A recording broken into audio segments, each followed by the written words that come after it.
पहाड़ियों के बीच बसे एक सुंदर गांव में माधव नाम का एक बढ़ई रहता था। माधव के हाथों में जादू था। वह लकड़ी से ऐसी चीजें बनाता था जो बोलने लगती थी।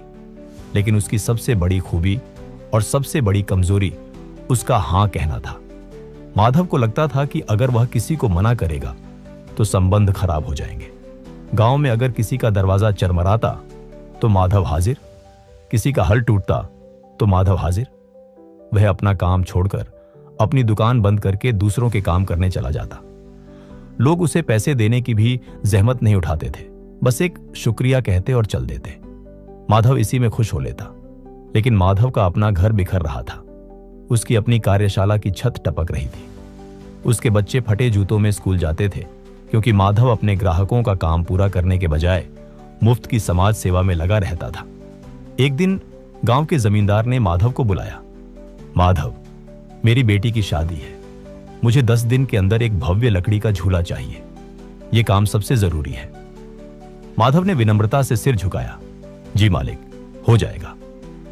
उसी शाम माधव के घर उसका बचपन का दोस्त केशव आया, जो शहर में एक बड़ा इंजीनियर बन गया था। केशव ने माधव की हालत देखी। उसकी थकी हुई आंखें, कांपते हाथ और घर की गरीबी। केशव माधव को गांव के बाहर नदी के किनारे ले गया। वहां एक पुराना जर्जर पुल था जिसके बीच का हिस्सा टूटकर नदी में गिर चुका था। केशव ने पूछा, माधव, तुम इस पुल को देख रहे हो? यह पुल पहले बहुत मजबूत था। यह हजारों लोगों को एक किनारे से दूसरे किनारे तक पहुंचाता था। लेकिन जानते हो यह क्यों टूट गया? माधव ने ना में सिर हिलाया।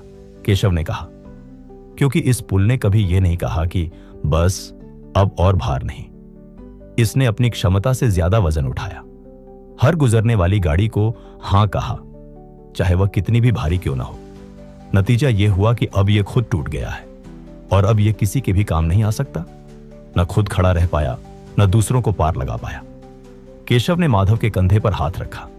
दोस्त, तुम इस पुल की तरह हो। तुम सबका बोझ उठा रहे हो।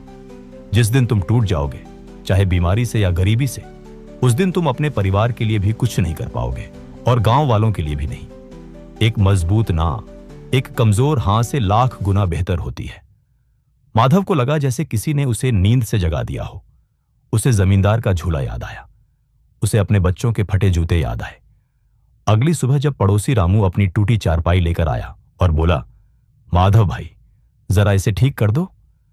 माधव ने अपने औजार उठाए, अपनी कार्यशाला की टूटी छत की ओर देखा और गहरी सांस लेकर कहा, रामू भाई, आज नहीं, अगले 10 दिन में जमींदार के काम और अपनी दुकान की मरम्मत में व्यस्त हूं। उसके बाद आना। और हां, अब से मैं अपने काम का उचित मेहनताना लूंगा। रामू हैरान रह गया। उसने थोड़ा मुंह बनाया लेकिन चला गया। माधव ने अगले 10 दिन दिन रात मेहनत करके जमींदार का झूला बनाया। उसे उसके अच्छे पैसे मिले। उसने सबसे पहले अपने बच्चों के लिए नए जूते खरीदे और अपनी छत ठीक करवाई। हैरानी की बात यह थी कि जब माधव ने अपनी कीमत समझी तो गांव वालों ने भी उसे हल्के में लेना बंद कर दिया। वे अब उसके हुनर की कद्र करने लगे और उसे सम्मान के साथ पैसे देने लगे। माधव अब वह टूटा हुआ पुल नहीं था, बल्कि एक मजबूत स्तंभ था जो दूसरों की मदद भी करता था, लेकिन अपनी नींव हिलाकर नहीं।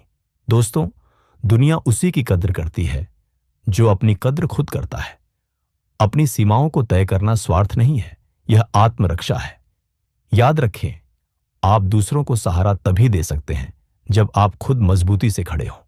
अगर आपको यह कहानी पसंद आई हो तो इसे लाइक करें, अपने दोस्तों और परिवार के साथ शेयर करें और ऐसी ही प्रेरणादायक कहानियां सुनने के लिए हमारे चैनल को सब्सक्राइब करना न भूलें। धन्यवाद।